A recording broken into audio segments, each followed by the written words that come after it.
I'm Penny. A customer emailed me asking about the causes of uneven wire diameter during copper wire drawing. This issue is often caused by the continuous operation of the wire drawing equipment, where the drawing speed gradually falls out of sync with the annealing process.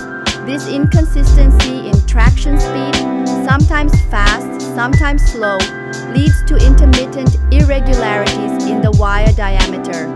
The potential causes are unstable tension on the storage wheel, vibration of the copper wire on the annealing wheel, wear and tear in the main motor's gearbox due to long-term use. If you encounter this problem, you can troubleshoot by investigating and eliminating the potential causes listed above. Thank you, and we wish you success. Please feel free to contact us at any time.